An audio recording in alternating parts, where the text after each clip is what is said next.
Ya, hari ini baru saja saya menghadiri rapat internal yang dipimpin Bapak Presiden Joko Widodo.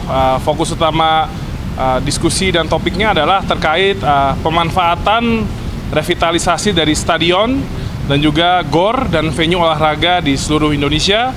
Dan juga tadi juga dibahas mengenai rencana penyelenggaraan kembali dari Liga 3 dan 4 untuk sepak bola, dan juga terkait dengan bagaimana kita bisa memaksimalkan pemerintah kabupaten kota ini juga turut serta mendukung pembinaan olahraga sepak bola dan juga cabang olahraga yang ada di dalam desain besar olahraga nasional.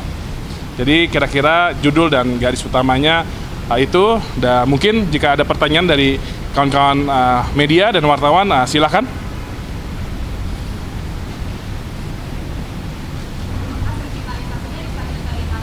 Ya, jadi dari sejak di akhir 2023, awal 2023 maksud saya, itu ada 22 stadion yang direvitalisasi oleh pemerintah pusat yang kapasitasnya di atas 25.000, dan itu ke depan Bapak Presiden menginginkan stadion itu juga bisa dimanfaatkan oleh klub-klub penggunanya. Jadi biasanya stadion itu dikelola oleh pemerintah daerah. Ke depan ini akan dieksersis bagaimana payung hukumnya dan juga mekanismenya stadion ini bisa dikelola oleh swasta, yaitu klub yang menempati stadion tersebut. Dan ini tidak menutup hanya di stadion, tapi juga di GOR, gelanggang olahraga, dan juga venue olahraga lainnya di daerah-daerah yang dibangun oleh pemerintah pusat maupun pemerintah daerah. Ini dalam rangka untuk memastikan fasilitas olahraga, venue olahraga yang sudah dibangun ini bisa lebih hidup secara industri, pengelolaannya juga lebih dinamis serta fleksibel, dan pemanfaatannya juga lebih maksimal. Karena kita juga ingin bagaimana menumbuhkan industri olahraga, pembinaan olahraga, tapi juga meringankan beban pengelolaan melalui APBD maupun APBN.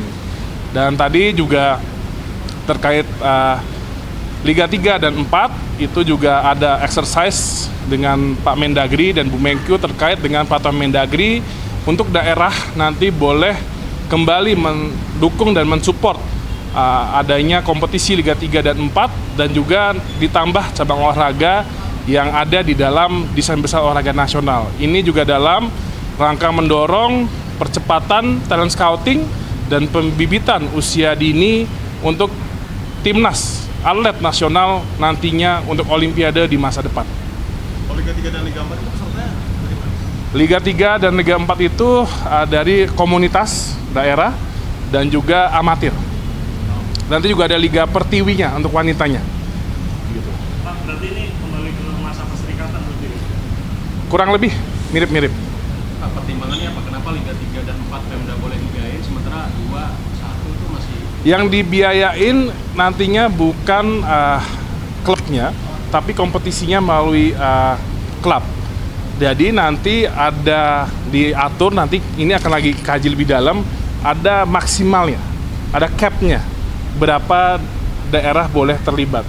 Karena apa? Karena ini dalam rangka untuk bagaimana pendanaan pembinaan atlet dari usia dini dan grassroots ini bisa tercapai. Makanya tadi saya sampaikan, ini akan dikaji tidak hanya di sepak bola, tapi di cabang olahraga yang juga masuk dalam desain besar olahraga nasional seperti renang, atletik, panahan. Dan ini tujuannya apa? Pertama, menguatkan potensi timnas sepak bola kita ke depan dan menguatkan atlet-atlet kita untuk kedepannya untuk Olimpiade. Karena kita ingin di masa depan Olimpiade makin banyak partisipasinya dan potensi medalinya juga banyak.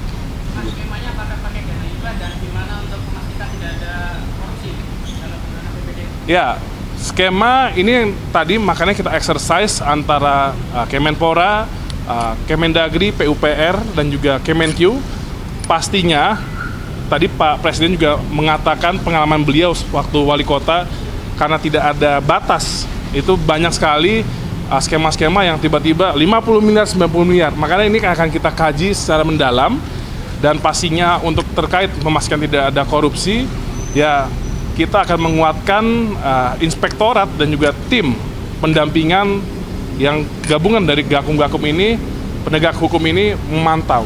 Jadi saya rasa nantinya dengan proses yang transparan dan pastinya elektronik, jadi ini akan sulit untuk adanya penyelewengan. Ini yang sudah dilakukan di Kemenpora dalam hal memberikan bantuan pemerintah untuk cabang-cabang olahraga dalam melakukan pelatnas. Berarti selama ini swasta kurang tertarik berarti ya ke 3 dan 4 itu, ke Liga 3 sama 4 itu, karena Pemda harus turun tangan. Ya, jadi mungkin bukan tidak tertarik, tapi penataannya ini yang lagi dibikin menarik. Jadi ini memang harus adanya dorongan, dan alhamdulillah ini nantinya tidak hanya sepak bola, tapi di berbagai cabang olahraga. Karena kita ingin menggenjot prestasi olahraga nasional kita.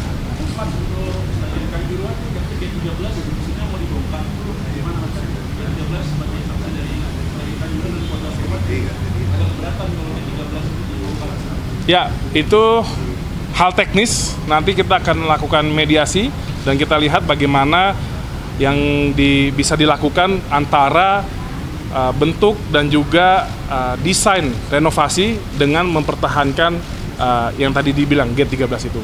Kebetulan saya sempat ke Kanjuruhan dan melihat gate 13 itu. Kalau untuk pembibitan usia muda itu yang sepak bola itu ada kompetisi khusus nggak? Misalnya buat U15, U16 ke bawah, atau campur aja di Liga 1 sampai 4? Oh ada, nanti saat ini kan seperti kami, Kemenpora dari U12 juga sudah melakukan. Ini ada bentar lagi U16. Jadi itu suatu hal yang memang udah kewajiban dari pemerintah. Dan itu sudah berjalan, tidak hanya di sepak bola.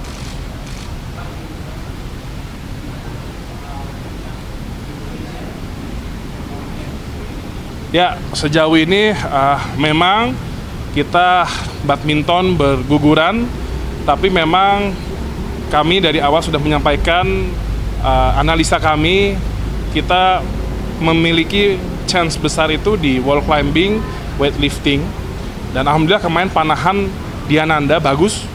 Dan untuk badminton kita harus bersedih karena Jojo dan Ginting sudah out, tapi ini Fajar insya Allah bisa masuk, semoga bisa lolos sampai semifinal dan lalu ke final.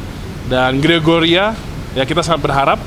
Jadi ini kita memohon doa dan support dari seluruh masyarakat Indonesia untuk memberikan semangat atlet kita di Olimpiade. Makanya dari itu yang saya sampaikan, dari SEA Games ke Asian Games itu sudah jomplang. Dari Asian Games ke Olimpiade ini sangat jomplang. Inilah mengapa tadi rapat kami bahas bagaimana menguatkan fondasi-fondasi pembibitan atlet ini merata di daerah. Karena kita ingin target kita di Olimpiade yang selanjutnya ini Indonesia memiliki peringkat yang lebih baik dan memiliki medali tidak hanya dari badminton, tapi berbagai cabang olahraga seperti negara-negara maju. Inilah yang harus kita kuatkan.